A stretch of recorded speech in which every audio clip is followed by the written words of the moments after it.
नमस्कार दोस्तों, भारत एक सोच देख रहे हैं आप। दोस्तों, एक लेटर जारी किया गया समाजवादी पार्टी की तरफ से और उस लेटर में 15 नाम थे समाजवादी पार्टी के नेता के, विधायकों के, सांसदों के, जिला अध्यक्षों के।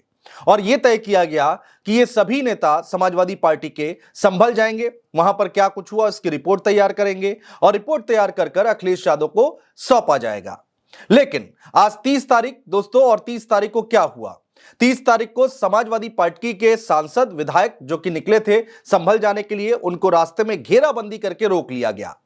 बात करेंगे हरेंद्र मलिक की, बात करेंगे इकरा हसन की कि आखिर इनको कहां पर किस तरह से रोका गया।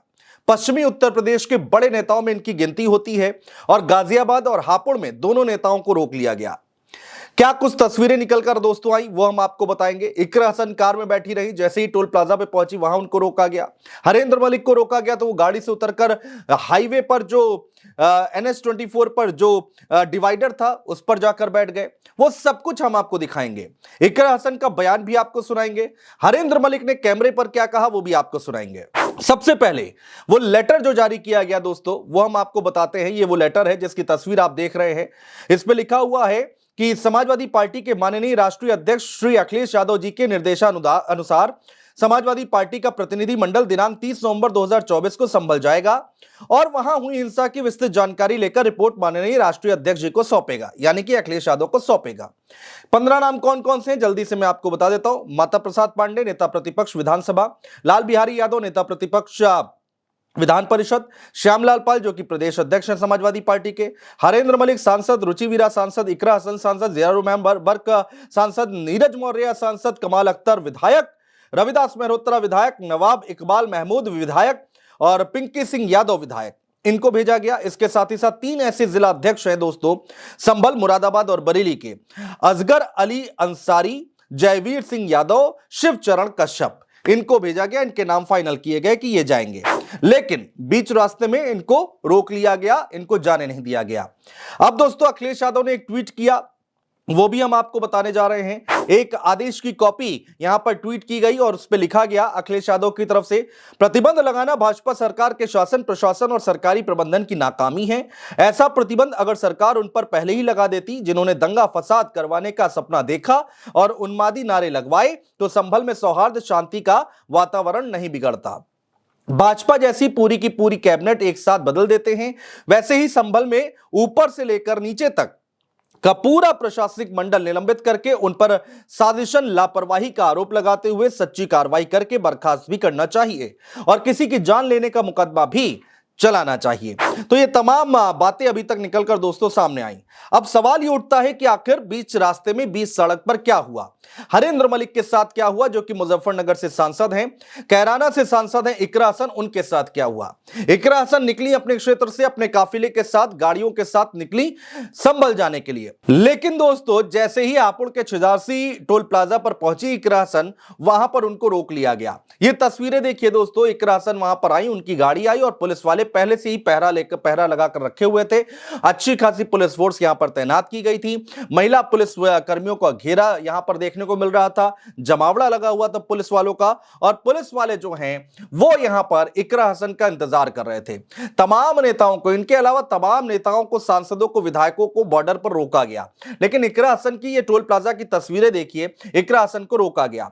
इकरा हसन से जब मीडिया ने बातचीत करने की कोशिश की दोस्तों, तो इकरा हसन ने कहा कि हमारा डेलीगेशन संभल जा रहा था, वहां जो हिंसा हुई है उसका सही जायजा लेकर कौन कौन अधिकारी इन्वॉल्व थे और किसने घटना को अंजाम दिया था उसकी जानकारी लेकर हम अपने राष्ट्रीय अध्यक्ष को सौंपने वाले थे, मगर हमें यहां रोक दिया गया।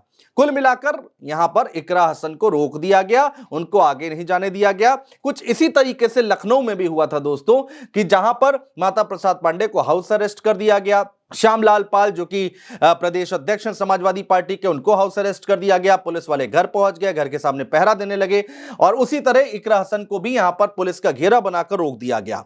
जरा सुनिए इकरा हसन ने क्या कुछ कहा है। हमारी कोशिश थी कि सबसे पहले हम अपने लोगों के बीच में पहुंचे, उनकी जो असल में वहां उसकी पूरी जानकारी वैसे हमें है, लेकिन एक बार लोगों को हिम्मत देना, उनकी बात जानना और बोलेंगे ना आगे तो लगाओ पहले हम जाना चाह रहे थे, लेकिन जैसा आप देख रहे हैं जाने नहीं दिया जा रहा है। तो लेकिन जैसे ही ये हटेगी बंदिश तो हम फिर से पहुंचेंगे अपने लोगों के बीच और उनसे बात दिखाएंगे और लगातार हम समझेंगे ये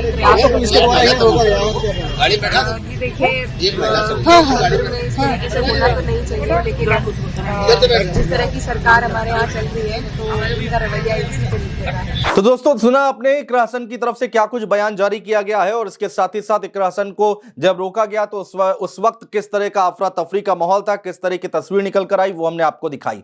अब बात करते हैं मुजफ्फरनगर के सांसद हरेंद्र मलिक की। पश्चिमी उत्तर प्रदेश के ये दो बड़े सांसद, इसके साथ ही साथ मुरादाबाद के की सांसद रुचि वीरा, संभल के सांसद जियाउर रहमान बर्क और नदवी साहब जो कि रामपुर के सांसद हैं, इनको भी रोका गया। ये भी वहां पर जाने की कोशिश कर रहे थे। इसके साथ ही साथ हरेंद्र मलिक की अगर हम बात करते हैं दोस्तों, तो हरेंद्र मलिक को रोका गया। गाड़ी में बैठकर पुलिस वालों से बहस होती रही, काफी देर तक बातचीत होती रही, जाने नहीं दिया गया।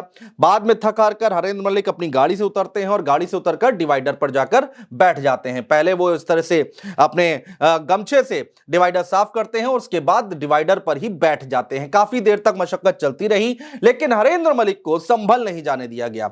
हरेंद्र मलिक ने कहा दोस्तों कि उन्होंने हमें रोक लिया है और कह रहे हैं कि अधिकारी हमसे बात करेंगे। प्रोटोकॉल के अनुसार संसद सदस्य को भारत सरकार के कैबिनेट सचिव से ऊपर माना जाना चाहिए।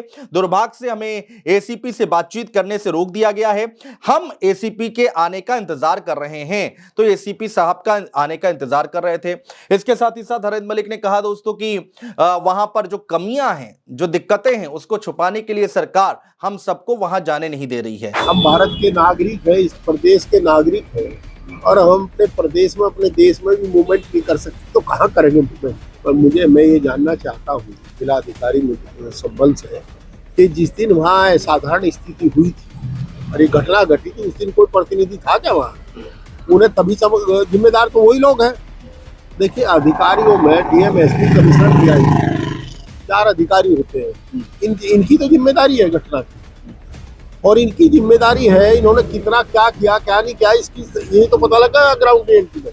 इनकी सच्चाई सामने ना, इसलिए हम रोक रहे हैं ये। तो कुल मिलाकर अखिलेश यादव का ये जो संदेश, ये जो निर्देश था कि आप सभी 15 लोग जाइए, वहां पर जाकर देखिए, रिपोर्ट तैयार कीजिए और पार्टी कार्यालय में जमा कराइए, जिससे पता चल सके कि आखिर यहां पर हुआ क्या कुछ है, आखिर असलियत क्या है, आखिर गलती किसकी है। लेकिन इन तमाम सांसद, विधायकों और जिला अध्यक्षों को रोक दिया गया, नेता प्रतिपक्ष को रोक दिया गया और वहां जाने नहीं दिया गया। अब देखना होगा कि 10 तारीख के बाद जाने की बात कही जा रही है। 10 तारीख तक रोका गया है यूपी सरकार की तरफ से, यूपी शासन की तरफ से, प्रशासन की तरफ से। 10 तारीख के बाद देखना होगा दोस्तों क्या कुछ तस्वीरें निकल कर आती हैं। बहुत शुक्रिया।